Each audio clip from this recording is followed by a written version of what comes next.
me nivelin qëndror. Atëherë zëndëqune mi në rëma dhe mirë se keni ardhë. Mirë brëma, falenderit shumë për ftesën. Falenderit shumë. Zëndëqune nesër do të ketë mbledhjet të kryesis, ku të pritet diskutohet formimi komisioneve sa i përket çështjes së buxhetit.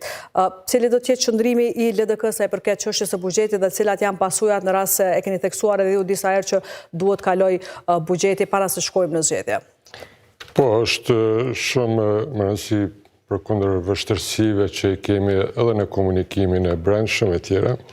Lidha Demokratike e Kosovës gjithnjë në situatat jashtëzakonshme e ka dhënë kontributin e vetë, gjithnjë duke qenë konstruktive kërshi situatave të ndryshme.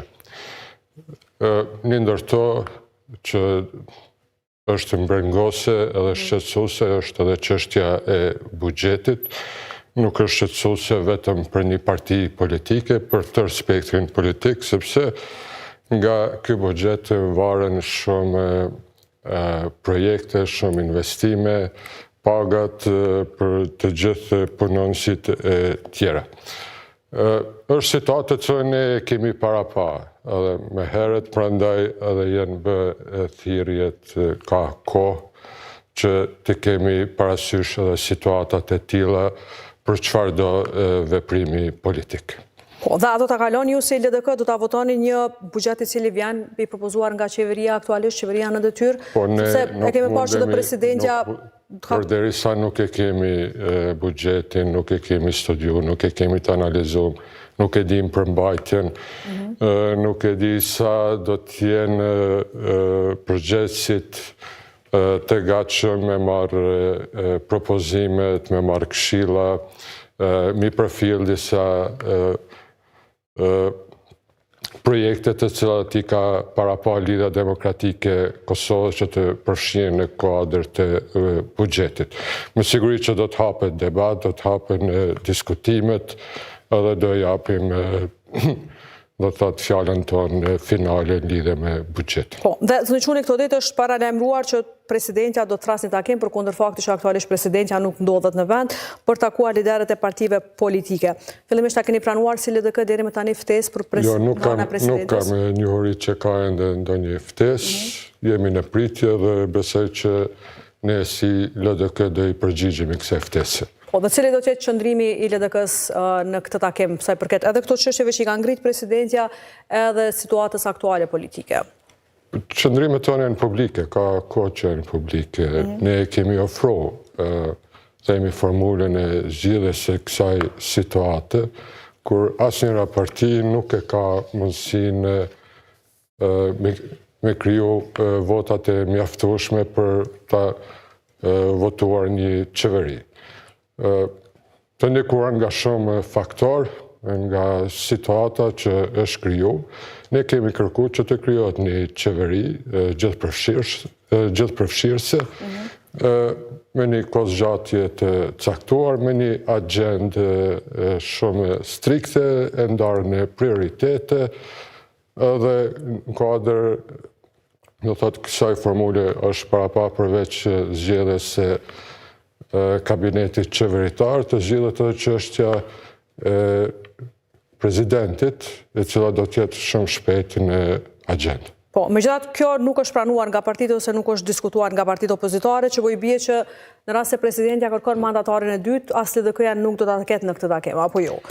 Po ne i referohemi mundësive, do të thotë nuk ka Lidha Demokratike e Kosovës, po edhe partitë tjera bazuar në numrat, nuk është e mundur që të krijojnë qeveri. Mënyra më e mirë është që të gjitha partitë politike shqiptare dhe komuniteteve pakicë të përfshihen për një kohë të caktuar me një mandat specifik e tjera. Do të thotë ti pas parasysh gjitha këto vështirësi që janë kriju. Po, da, apo i bie që po shkojmë drejt zgjedhjeve të parakohshme dhe pse është e rëndësishme për juve si parti shkoni në zgjedhje përsëri tani? Nuk është që është e rëndësishme, po është e imponuar. Do të thotë gjendemi para një fakti, para një situate për cilët besoj gjitha partitë politike tani e kanë parapa një situatë të tilla, ashtu edhe ne si Lidhja Demokratike e Kosovës. A ka mund të shmanget kjo situatë? Po, prandaj edhe kemi bërë ofertën, duke parapa këtë situatë që të shmangemi zgjedhjeve të panevojshme. Por nëse ato imponohen, ne si parti jemi të gatshme me menaxhu edhe situatat e tilla. Po, ndërkohë keni pasur ftesë nga Lëvizja Vendosje, a keni pasur më oferta kohëve të fundit, ditëve të fundit, ju personalisht, ose edhe si parti, ose ofertë nga Vendosja? Nuk ka pasur ndonjë kontakt apo ndonjë komunikim, si në nivelin zyrtar, jo zyrtar, formal apo jo formal. Po, dhe si e pa dëshimin e qeverisë mandatarit Kurti për të formuar qeverinë këtë të diel, pra? Kurti hyri nëse mund të themi në histori si e pari, duke mos arritur të sigurojnë. Ajo shfaqje është sa për ta plotësuar formën, kështu që edhe nuk e kemi analizuar dhe studiuar përderisa ishte thjesht një spektakël, për cilën besoj edhe Albin Kurti e ka ditë që nuk do të kalon. Po, dhe nëse shkojmë zotin Shuni në zgjedhje, pse qytetarët do ta votonin Lidhjen Demokratike të Kosovës, sepse deri më tani si LDK nuk keni ofruar alternativat, paktën keni ofruar alternativë për qeverinë teknike, por që nuk keni pranuar të një koalicion as me Vendosjen dhe nuk keni treguar gatishmëri as për parti tjera opozitare. Pse do duhet ta votonin LDK-n qytetarët në zgjedhjet e parakohshme, në rast se thoni që nuk jeni të gatshëm për të hyrë në qeveri? Ne i referohemi fakteve, nuk është që ne në avokatek nuk po dojmë njënin apo me tjetrin. Thjesht gatishmëria e Lidhjes Demokratike të Kosovës për çfarë do partneriteti me Vendosjen, kohën e fundit është zbe. Do të thotë nga ai moment kur ne ishim në qeverisje së bashku, edhe dini si erëtërit e prishja e atyre raporteve, përkundër një marrëveshje në mes të liderëve të asaj kohe, do thotë marrëveshje u shkel, edhe thjesht nga kjo situatë në rrafshin politik e kapitalizoi Vendosja. Që nga momenti kur ne thuajse për një vit i kemi lanë të lirë të performojnë, të sjellin rezultate, e kemi pas me qeverisjen e tyre, po vështirësohet jeta e qytetarëve, po vështirësohen raportet me qendrat e vendimarrjes, me partnerët tanë, edhe kulminon në pas shpalljeve të rezultateve të zgjedhjeve, kur do thotë ne na krahason me kafshë tjera, do thotë mbyllen të gjitha dyert dhe mundësitë përkundër dëshirës tonë që të kemi një partner me cilin do të kemi një rrugtim së bashku, mbyllen të gjitha mundësit, hapet një hendek i madh në mes raporteve Vendosje Lidhja Demokratike e Kosovës, dhe kështu që ishte një mision i pamundur. Kurse me partitë tjera parlamentare, për shkak të numrave të pamjaftueshëm, ishte e kotë edhe me u hapë këtë temë, të thotë fare edhe nuk është diskutuar, nuk ka pas fare takime, biseda apo përpjekje me ushtru kjo temë përderisa numrat mungojnë. Po, dhe në gjithë këtë situatë është parë dhe interesi qytetarëve, dëmi që po i bëhet vendit me gjithë këtë bllokat, 8-9 muaj janë pra bllokat institucionale. Po, ti pas parasysh këto fakte, ne kemi bërë thirrje të pas parasysh situatën e përgjithshme në Kosovë, në regjion, rirështimet që po bëhen në rrafshin global, nevojën me pas përkrahjen e partnerëve, rreziku që po na troket në derë, agresivitetin e fqinjit verior, tendencat e Moskvës me hap krizat e reja. Prandaj kemi bërë thirrje që në këto situata ne duhet jemi së bashku. Pa e paragjyku kush do t'jetë kryeministër, që të miremi me përmirësimin e raporteve me partnerët tanë, ta krijojmë një stabilitet politiko-ekonomik, që t'i trajtojmë disa temat të cilat janë të interesit përbashkët, edhe në një moment të caktuar në garat e radhës të garojmë programe zhvillimore, programe ekonomike duke lanë anash populizmin, duke lanë anash disa teori që ngritën kush është më patriot, kush është më adhetar, kush është tratar e tjera, do thotë tema të panevojshme që t'i diskutojmë brenda raporteve partime. Çka presit që mund të prodhojnë zgjedhjet ashtu? A mund të presim që mund të prodhojë një parti e cila mund vjenë në pushtet pa një koalicion dhe duke parë këtë atmosferën e mos bashkëpunimit tani, a mund të shohim përsëri blokada dhe në të ardhmen ajo? Unë nuk e besoj që ndonjë parti do e ketë atë mundësi që me forcat e veta me kriju qeverinë e radhës. Ne do të kemi nevojë prapë të ulemi të bashkëbisedojmë e tjera. Tani ti pas parasysh të situatat që na presin dhe do të krijohen, liderët duhet me pasën e konsiderat fjallorin, performancën, çfarë ambienti, çfarë klime krijojnë që pas rezultateve zgjedhore të krijojnë mundësit të ulemi, të bashkëbisedojmë dhe të shohim për ndonjë qeveri. A konsideroni që gjua këto muajt e fundit ka shkuar duke u bërë më e butë nështë ta nëse mund të themi, a është ullur pak toni e ati agresivitetit dhe gjuhës të ashpër përdorur mes partive, sidomos të ndosis ajo, si e keni analizuar? Tani këto varen për situatave, do të thotë kur dikush ka nevojë për një partner, për një aleat, për një bashkëpunëtor, natyrisht që ullet tensioni, ullet agresiviteti e tjera.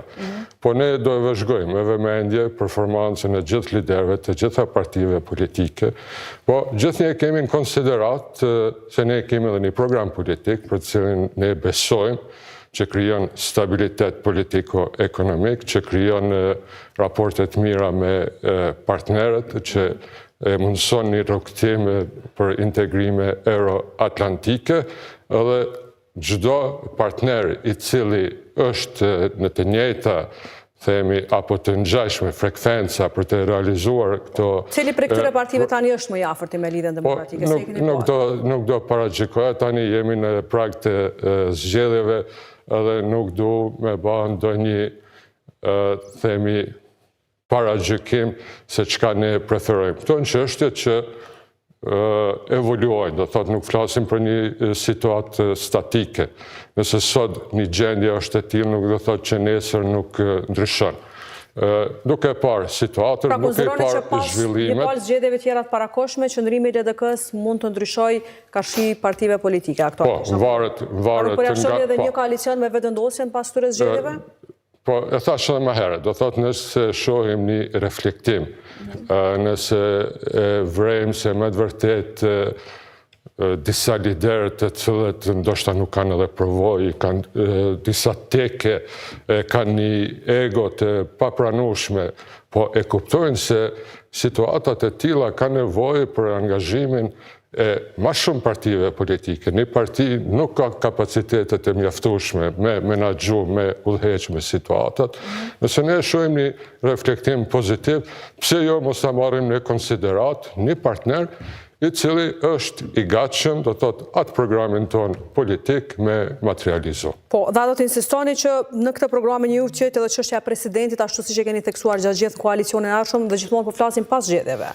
Të shtyhet përpara çështja e postit presidentit dhe të kemi një qeveri më afagjate dhe më stabile gjatë viteve që po na pret. Po, gjithë e dim se kur vjen çështja e zgjedhjes së presidentit, do të thotë kryqëzohen shpatat e partive politike e tjera. Prandaj është kërkuar që qeveria të jetë gjithëpërfshirëse, duke përfshirë edhe çështjen e presidentit të radhës. Kjo ka me qenë një temë sfiduese, unë sot nuk mundem me parapa me shka do të ballafaqohemi në ato ditë për zgjedhjes së presidentit, por çdo parti duhet me pas në konsiderat në momentin që e krijon qeverinë, pas pak muajve e ka një situatë të re, siç është çështja e presidentit. A konsideroni njëjtë siç tha edhe Kurti që apo shihni situatë njëjtë që mund të shkojmë 2 herë në zgjedhje për shkak të çështjes së presidentit, apo mund të kemi një konstruktivitet më të madh nga parti që të mos jetë ndodhur një situatë e tillë? Po, algoritmi i situatave është i ndryshëm. Ne duhet të përgatitet për çdo situatë. A nuk do duhet ndoshta zënëqunit edhe t'i paraprinin pak situatave për të mos lejuar blokada të tilla? Po tani unë për tretën hem, por i rikthehem përpjekjes tonë. Ti pas parasysh gjitha këto sfida, gjitha këto probleme, gjitha këto pikpyetje, të gjitha ishin anashkalu, po ta kishim kriju një qeveri uniteti, një qeveri gjithë përfshirëse e tjera. Për derisa nuk është pranu kjo ide të materializot, ne kemi mu përballë me këto situata. Po, dhe së fundi, lideri juaj ka pasur takim me liderin e nismës, apo shkon drejt një koalicioni LDK-ja me nismën Socialdemokrata, apo jo tani? Jo, në takimin e fundit të kryesisë LDK-s, do të thotë lideri jonë, Lumir Abdegjiku, i ka marrë të gjitha autorizimet që të bashkëbisedoj me të gjithë liderët e partive politike, të shkëmbejnë informatat, të shohin si mundemi me ndërtu të ardhmen, pa paragjyku koalicionet, rreshtimet e tjera. Do të thotë edhe ky takim besoj që ka qenë e vazhdën e tij. Po, dhe të në qune, cilat janë pasojat për vendin nga gjithë kjo blokad tash e disa muaj, dhe a e bartin përgjithsin para edhe parti tjera përfshirë edhe Lidhjen Demokratike në gjithë këtë blokad për vendin? Me gjitha ato që i kemi deklaru, me gjitha ato veprimet, edhe tani që ne po e bashkëbisedojmë, nuk e shoh si mundet që fajt i adresohet Lidhjes Demokratike të Kosovës, derisa kemi bërë thirrje të fuqishme. Të bashkohemi. Dhe situata është shumë komplekse. Përveç radikalizimit të raporteve, tensioneve të brendshme që janë kriju në Kosovë, nga agresiviteti verbal, deri tek agresiviteti edhe fizik, edhe karshi situatave që po krijohen, do thotë me luftrat që po troket në dyert e Evropës, e po rrezikohen, ne duhet me pas një gjuhë edhe të punojmë në drejtimin të bashkojmë gjitha forcat për me u përgjigj çdo situate. Kjo ka qenë thirrja jonë. Mendoj që është thirrje shumë njerëzore, thirrje kombëtare, thirrje për të mbrojtë vlerat tona, duke të kalu të gjitha këto frustrime, tensione e tjera. Po ja që nuk ka pas gatishmëri, tani në situatat e radhës, unë besoj që gjithë një kena me u përgjigj si parti me tradit, me kulturë shtetëformuese, kulturë institucionale e tjera. Po, dhe si konsideroni që e gjithë kjo situatë ka reflektuar në arenën ndërkombëtare dhe pastaj edhe në zhvillimet e brendshme, a ka rritur pasigurinë tek këshilltarët e gjithë kjo blokad për kaq shumë muaj? Përderisa me veprimet e qeverisë Kurti kemi arritur aty që të sankcionohemi nga Bashkimi Evropian, po ashtu të kemi ndërprerjet e projekteve nga Shtetet e Bashkuara të Amerikës, natyrisht që këto drejt për drejt ndikojnë edhe në sigurinë e qytetarëve, po edhe të shtetit në tërësi. Prandaj, angazhimi jonë është t'i rikthejmë ato raportet, s'pari t'i rikthejmë raportet në mes veti, pastaj t'i rikthejmë raportet edhe me partnerët tanë. Po, flasim pak për balotazhin. A keni arritur të siguroni ose të arrini përkrahje me ndonjën prej partive në komunat cilat garoni jeni në balotazh? Dhe si po ecën tani kjo? Kjo është një situatë në zhvillime e sipër. Mbetet në diskrecionin e kryetarëve të degëve në për komuna, që të vlerësojnë situatën, të vlerësojnë nevojat e qytetarëve, të vlerësojnë sa Lidhja Demokratike e Kosovës mundet me implementu programin për nivele lokale, edhe cili është partneri adekuat për mi materializu ato programe. Bisedimet, besoj, në çdo komunë janë zhvillim e sipër. Deri më tani kemi të paktën për Prishtinën ndonjë marrëveshje apo si po Jo, nuk kemi, do të thotë ende po vazhdojnë bisedimet edhe besoj që do të finalizohen në çdo komunë, ashtu siç janë interesat e Lidhjes Demokratike, por edhe të qytetarëve. Megjithatë koalicionin në vushtrim mes Tahirit dhe vendosjes atje, a duket që i la një shije jo të mirë kësaj që thonë ju që kandidatët janë të pavarur, degët janë të pavarur në vendosjen, vendimarrjen e koalicionit dhe bashkëpunime atje ashtu siç e shohin ato ajo?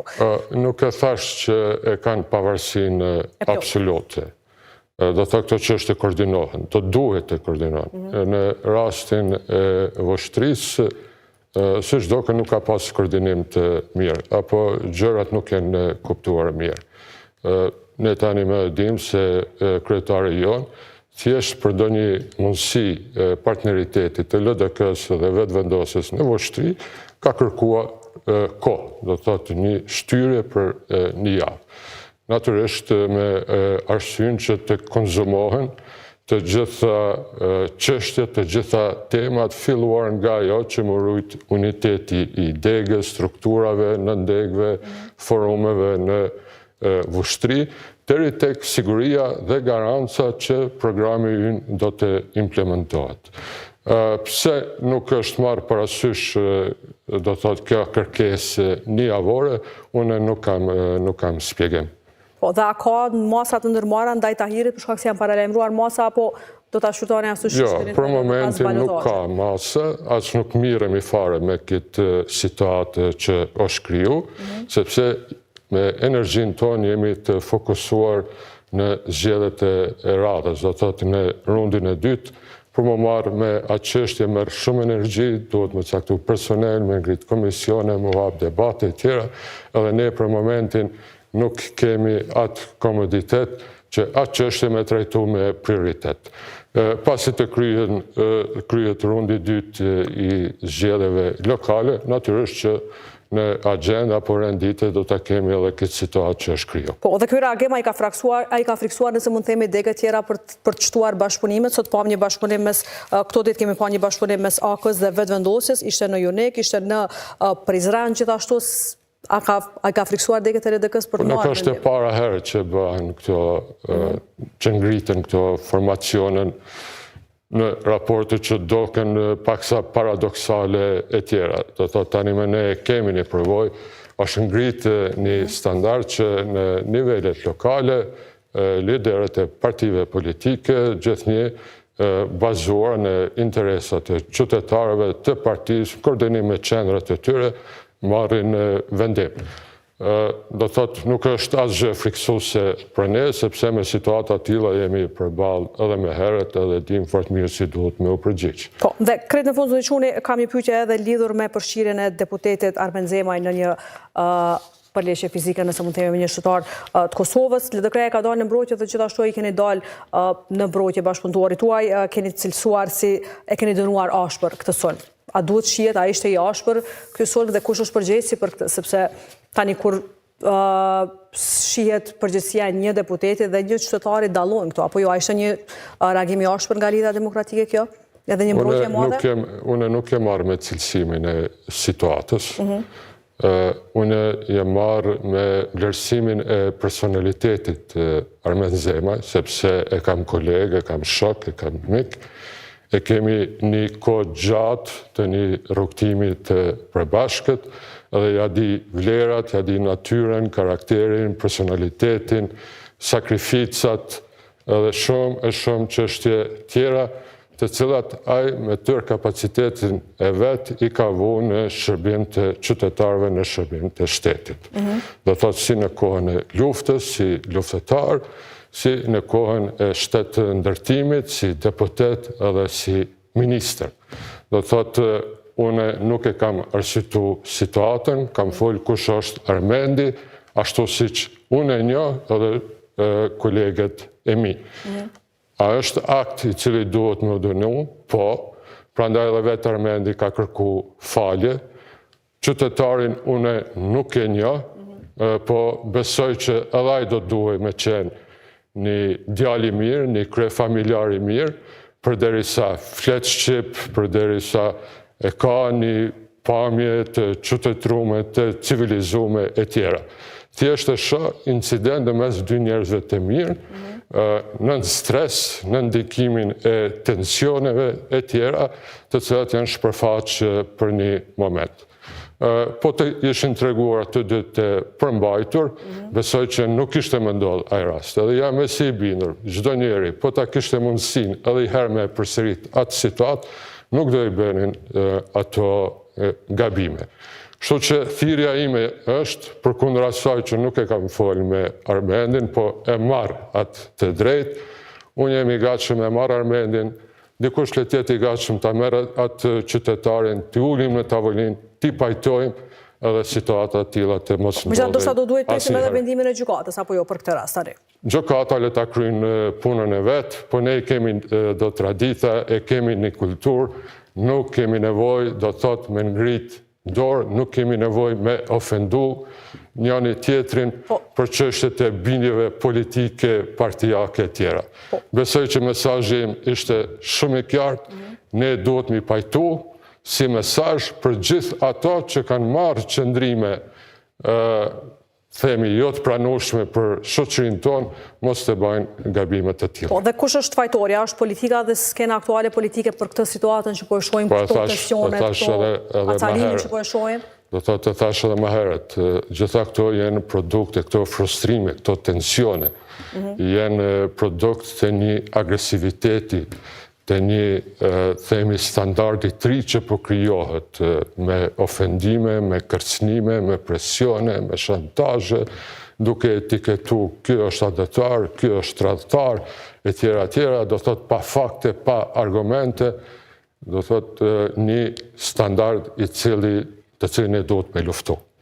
Duhet me kthy besimin në mes të qytetarëve, atë besim që e kemi pasur në kohën e okupimit, atë besim që e kemi pasur në kohën e luftës, sepse ato situata mundën me u ripërsërit, ne jemi kambi vogël, nëse ne përçami, atëre mundën me parapasë çka mundën. Deri në çfarë mase konsideroni që ka humbje të besimit qytetarëve në institucione edhe në këtë skenën politike që po shohim aktualisht?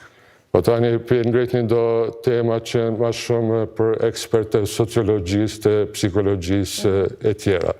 Ne duhet me ndalë këtë, nuk mundem me thënë kulturë, jo kulturë. Ne duhet me qenë shumë atë kujdesshëm dhe me pas një bonton. E kemi të trashëgume, e kemi të mësuar nga prindërit tanë, e kemi një edukat në shkolla e tjera, kur kemi pas durim, kemi pas urtësi, kemi pas gatishmëri, do të thotë me fal njëri tjetrin, me shtri dorën e pajtimit, do të mi rikthy këto vlera edhe mi forcu këto vlera. Po, atëherë zonë Quni, faleminderit që ishi sot të me ne. Ishte kënaqësi, shumë faleminderit. Faleminderit shumë. Dhe tani është bloku lajmeve të botës dhe rikthehemi më pas me lajmin kryesor të botës.